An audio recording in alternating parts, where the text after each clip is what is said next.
छोटे से गांव शिवपुर में सुबह का समय था। खेतों पर हल्की धुंध फैली हुई थी।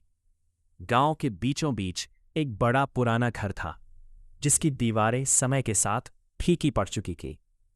घर के आंगन में एक पुराना नीम का पेड़ था, जिसके नीचे अक्सर गांव की औरतें बैठकर बातें किया करती थीं। उसी घर में रहती थी सावित्री देवी। गांव में उसका नाम इज्जत से कम और डर से ज्यादा लिया जाता था। वो सामने से मीठा बोलती, लेकिन उसके मन में बहुत चालाकी थी। उसे हर इंसान को अपने हिसाब से चलाने की आदत थी। अगर कोई उसकी बात ना माने तो वो उसे तानों और बातों से तोड़ देती थी। उसका एक बेटा था, रमेश। रमेश मेहनती और सीधा लड़का था। बचपन में ही उसके पिता गुजर गए थे। तभी से उसने घर की जिम्मेदारी अपने कंधों पर उठा ली थी। वो शहर जाकर मजदूरी करता और हर महीने पैसे भेजता। सावित्री को अपने बेटे पर बहुत गर्व था, लेकिन उसके मन में एक डर हमेशा रहता, अगर बहू आ गई तो बेटा मुझसे दूर हो जाएगा। इसी डर ने उसे और कठोर बना दिया था। गांव से कुछ दूर एक छोटा सा कच्चा घर था। वहां रहती थी गीता। गीता गरीब किसान रामलाल की बेटी थी। घर में गरीबी थी, लेकिन संस्कारों की कोई कमी नहीं थी। गीता सुबह 4 बजे उठ जाती।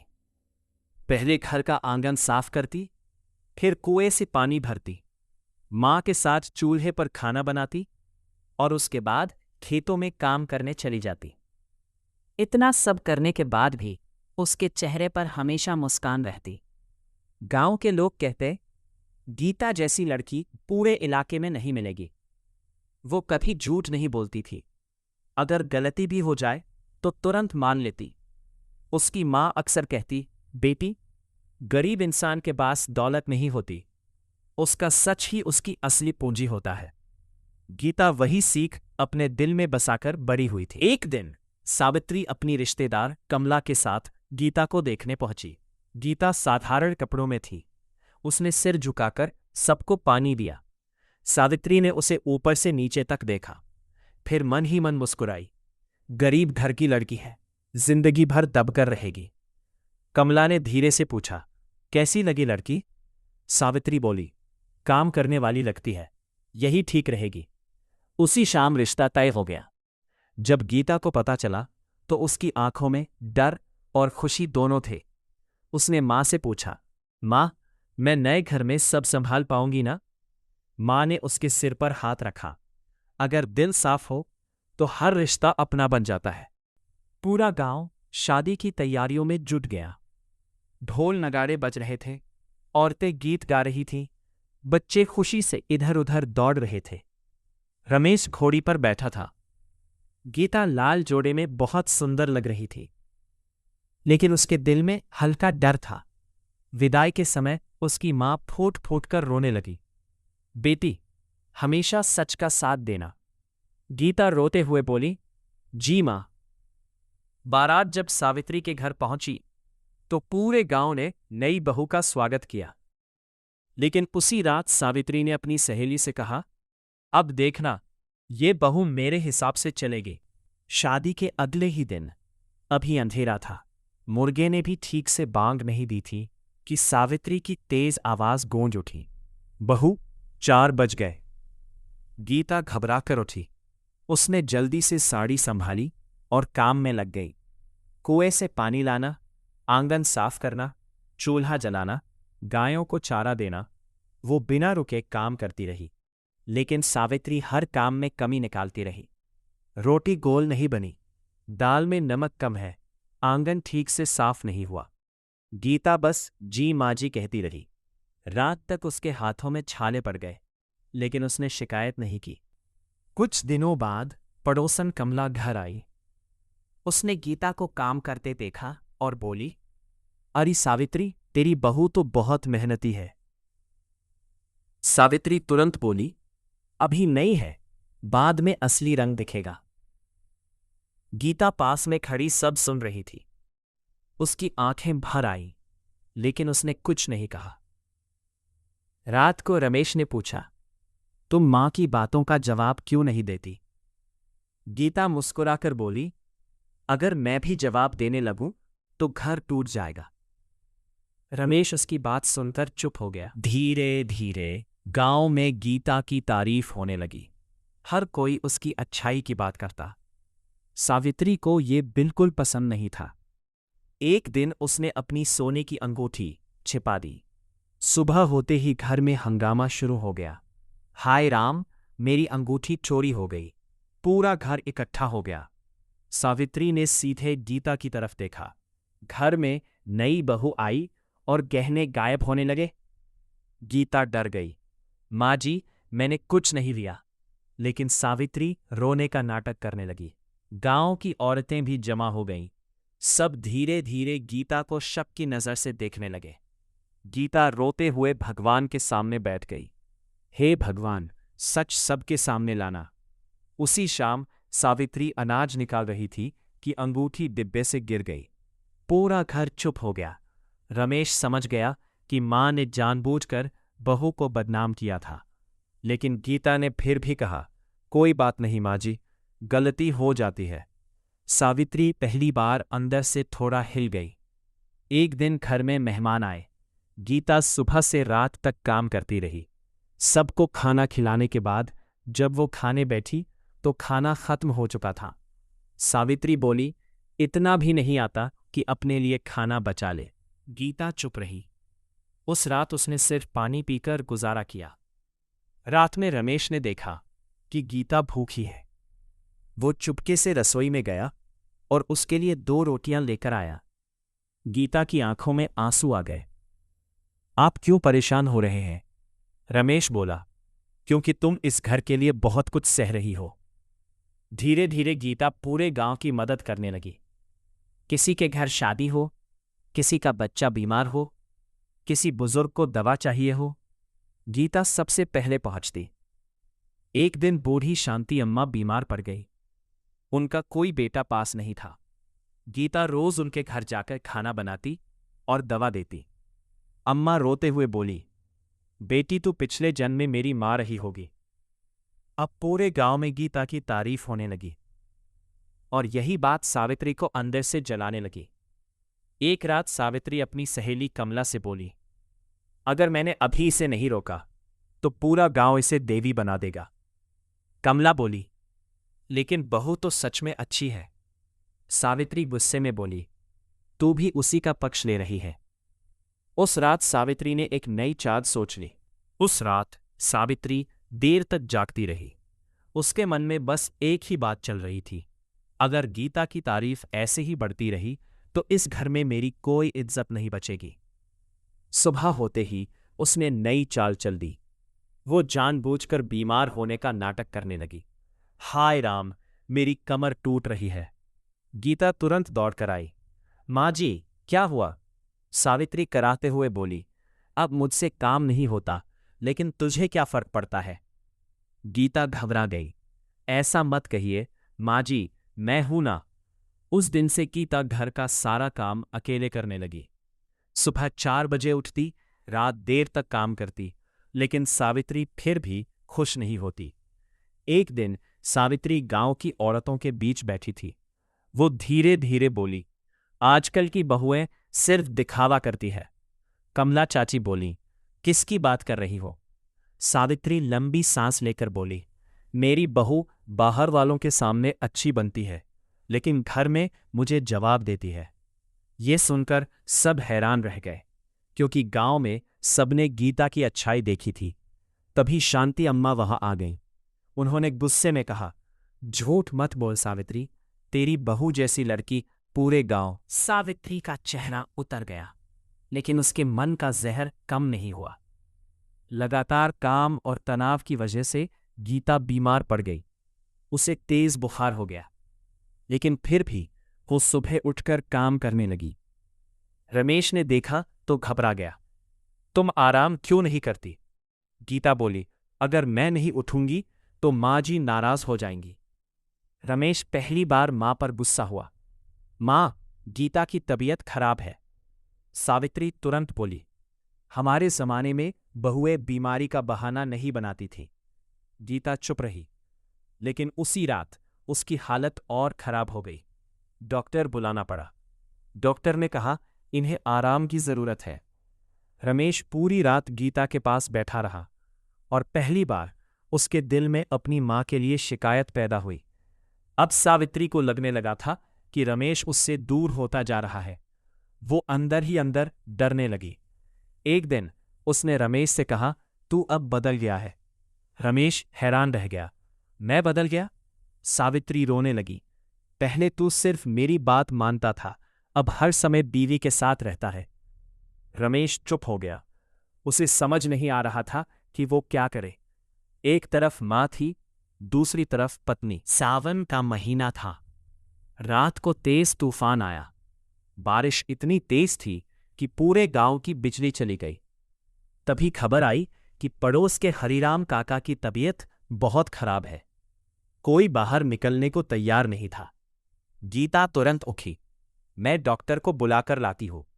सावित्री चिल्लाई, इतनी रात में बाहर जाएगी? लेकिन गीता नहीं रुकी। वो बारिश में भीगते हुए डॉक्टर को बुलाकर लाई। पूरी रात उसने हरिराम काका की सेवा की। सुबह डॉक्टर ने कहा, अगर समय पर इलाज नहीं मिलता तो इनकी जान जा सकती थी। पूरा गांव गीता की तारीफ करने लगा। सावित्री अंदर ही अंदर जल उठी।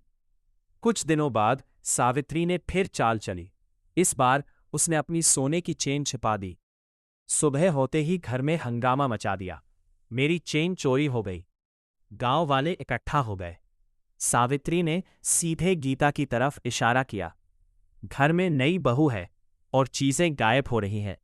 गीता रो पड़ी। माँ जी, मैंने कुछ नहीं लिया। लेकिन सावित्री नहीं मानी। तभी रमेश आगे आया। बस माँ। पूरा घर शांत हो गया। रमेश पहली बार अपनी माँ के सामने खड़ा था। हर बार आप बिना सबूत के गीता पर इल्जाम लगाती है। सावित्री हैरान रह गई। उसे उम्मीद नहीं थी कि उसका बेटा उसके खिलाफ बोलेगा। उसी समय छोटा मुन्ना खेल पे खेलते अलमारी के पीछे से चैन निकाल लाया। चाची, ये रही आपकी चैन। पूरा गांव समझ गया कि गलती किसकी थी। सावित्री शर्म से सिर झुकाकर खड़ी रह गई। कुछ महीनों बाद रमेश का काम छूट गया। घर में पैसों की बहुत तंगी हो गई। राशन खत्म होने लगा। सावित्री हर दिन ताने देती। मनहूस बहू आई और घर की बरकत चली गई। गीता चुपचाप सब सुनती रही। एक दिन उसने अपनी शादी के गहने निकाल लिए। रमेश घबरा गया। ये क्यों? गीता मुस्कुराई। घर से बढ़कर कुछ नहीं। उसने अपने सारे गहने बेच दिए। उन पैसों से घर का खर्च चला। सावित्री यह सब देख रही थी। उसके दिल में पहली बार हल्की सी शर्म पैदा हुई। एक शाम सावित्री मंदिर गई। वहां उसने गीता को भगवान के सामने हाथ जोड़कर रोते हुए देखा। गीता कह रही थी, हे भगवान, मेरी माँ जी हमेशा खुश रहे। सावित्री के कदम वहीं रुक गए। जिस बहू को उसने हमेशा दुख दिया, वही उसकी खुशी की दुआ मांग रही थी। उसकी आंखों से आंसू निकल पड़े, लेकिन वो चुपचाप लौट आई। एक दिन रमेश शहर से लौट रहा था। रास्ते में उसका एक्सीडेंट हो गया। गांव वाले उसे घायल हालत में घर लाए। सावित्री जोर जोर से रोने लगी। डॉक्टर ने कहा, इलाज में बहुत पैसे लगेंगे। घर में पैसे नहीं थे। तभी गीता दौड़कर कमरे में गई और बची हुई चूड़ियां लेकर आई। इन्हें भी बेच दीजिए। सावित्री हैरान रह गई। जिस लड़की को उसने हमेशा दुख दिया, आज वही उसके बेटे की जान बचाने के लिए अपना सब कुछ दे रही थी। उस रात सावित्री पहली बार फूट फूट कर रोई। रमेश धीरे धीरे ठीक होने लगा। अब सावित्री का व्यवहार बदलने लगा था। वो पहली बार गीता को प्यार से देखने लगी। एक दिन उसने धीरे से कहा, बहू, खाना खा लिया? गीता हैरान रह गई, क्योंकि इतने महीनों में पहली बार सावित्री ने उससे प्यार से बात की थी। गीता मुस्कुराकर बोली, जी माँ जी। सावित्री की आंखें भर आईं। एक रात सावित्री गीता के कमरे में गई। गीता कपड़े तह कर रही थी। सावित्री कुछ पल चुप रही, फिर धीमी आवाज में बोली, बहू। गीता तुरंत खड़ी हो गई। जी माँ जी। सावित्री की आंखों में आंसू थे, लेकिन शब्द बाहर नहीं आ रहे थे। वह बस इतना कह पाई, तू बहुत अच्छी है। गीता मुस्कुरा दी, लेकिन सावित्री के दिल में अभी भी बहुत भारीपन था, क्योंकि उसे अपनी हर गलती याद आ रही थी। उस रात सावित्री को नींद नहीं आई। वह बार बार करवट बदलती रही। उसकी आंखों के सामने गीता का चेहरा घूम रहा था। उसे याद आने लगा कैसे उसने नई नई बहू पर झूठे इल्जाम लगाए, कैसे उसे भूखा सुनाया, कैसे हर बात पर ताने दिए, और फिर वही बहू हर मुश्किल में उसके साथ खड़ी रही। सावित्री के दिल में पहली बार अपनी गलतियों का बोझ महसूस हो रहा था। सुबह होते ही उसने देखा गीता हमेशा की तरह जल्दी उठकर काम में लगी हुई थी। उसके चेहरे पर थकान थी, लेकिन शिकायत नहीं। सावित्री चुपचाप उसे देखती रही। धीरे धीरे पूरे गांव में गीता की चर्चा होने लगी। लोग कहते हैं, इतनी सहनशील बहू आजकल की। एक दिन चौपाल में कुछ औरतें बातें कर रही थीं। कमला चाची बोली, गीता जैसी लड़की पूरे गांव की इज्जत है। तभी दूसरी औरत बोली, भगवान हर घर को ऐसी बहू दे। सावित्री भी वहीं बैठी थी। पहले जहां उसे ये बातें सुनकर जलन होती थी, आज वही बातें सुनकर उसके सिर शर्म से झुक गए। एक दिन गांव में खबर फैली कि नदी का पानी बढ़ रहा है। लगातार बारिश की वजह से बाढ़ का खतरा मंडरा रहा था। गांव के लोग घबराने लगे। रात तक पानी घरों के पास पहुंच गया। लोग जरूरी सामान समेटने लगे। रमेश बोला, मां जल्दी चलिए। लेकिन सावित्री डर के मारे कांप रही थी। उसी समय गीता आगे बढ़ी। उसने जल्दी जल्दी जरूरी सामान बांधा, अनाज ऊपर रखा, गायों को खोला और सावित्री का हाथ पकड़कर बोली, माँ जी डरिए मत, मैं हूं। उस रात पूरा गांव स्कूल में शरण लेकर बैठा था। बच्चे रो रहे थे, औरतें परेशान थीं, लेकिन गीता सबकी मदद करती रही। किसी को खाना देती, किसी बच्चों को चुप कराती, किसी बूढ़ी औरत को पानी पिलाती। पूरा गांव उसकी तारीफ कर रहा था। रात के समय सावित्री चुपचाप कोने में बैठी थी। उसकी आंखों में आंसू थे। वह सोच रही थी, जिस लड़की को मैंने हमेशा दुख दिया, आज वही मेरा सहारा बनी हुई है। गीता उसके पास आई। माँ जी थोड़ा खाना खा लीजिए।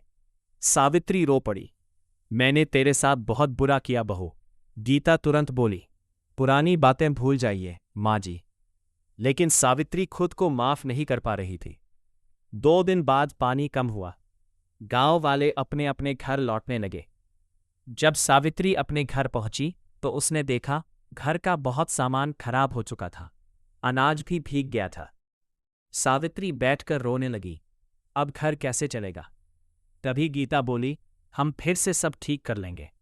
उसकी आवाज में इतना विश्वास था कि रमेश भी हिम्मत से भर गया। अगले ही दिन से गीता काम में लग गई। वो सुबह खेतों में मजदूरी करती, दोपहर में घर संभालती और रात में सिलाई करती। धीरे धीरे घर की हालत सुधरने लगी। रमेश भी फिर से काम पर जाने लगा। लेकिन अब सावित्री बदल चुकी थी। वो गीता को पहले जैसा काम नहीं करवाती थी। एक दिन उसने खुद रसोई में जाकर कहा, बहू आज खाना मैं बनाऊंगी। गीता हैरान रह गई। माँ जी आप आराम कीजिए। लेकिन सावित्री मुस्कुराई, बहुत काम कर लिया तूने। एक दिन सावित्री की पुरानी सहेली लता घर आई। वह वही औरत थी जो पहले सावित्री को गीता के खिलाफ भड़काया करती थी। लता बोली, क्या बात है सावित्री, अब तो तू बहू की बहुत तारीफ करती है। सावित्री शांत आवाज में बोली, क्योंकि अब मुझे उसकी असली कीमत समझ आ गई है। लता हंसकर बोली, बहुएं कभी अपनी नहीं होती। सावित्री तुरंत बोली, गलत कह रही है तू। बहू अगर दिल से अच्छी हो तो बेटी से बढ़कर होती है। गीता यह सब सुन रही थी। उसकी आंखें नम हो गईं। उस रात सावित्री बहुत देर तक सोचती रही। उसे लग रहा था कि उसने अभी तक गीता से सही मायनों में माफी नहीं मांगी। सुबह उसने मंदिर जाने का फैसला किया।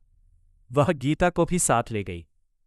मंदिर में भगवान के सामने खड़े होकर सावित्री रो पड़ी। हे भगवान, मैंने अपनी बहू के साथ बहुत अन्याय किया। गीता घबरा गई। माँ जी, लेकिन सावित्री ने उसके हाथ पकड़ लिए। मुझे माफ कर दे बेटी। गीता की आंखों से भी आंसू बहने लगे। माँ जी, आप ऐसा मत कहिए। सावित्री बोली, आज से तू मेरी बहू नहीं, मेरी बेटी है। मंदिर में खड़े लोग यह दृश्य देखकर भावुक हो गए। समय बीतने लगा।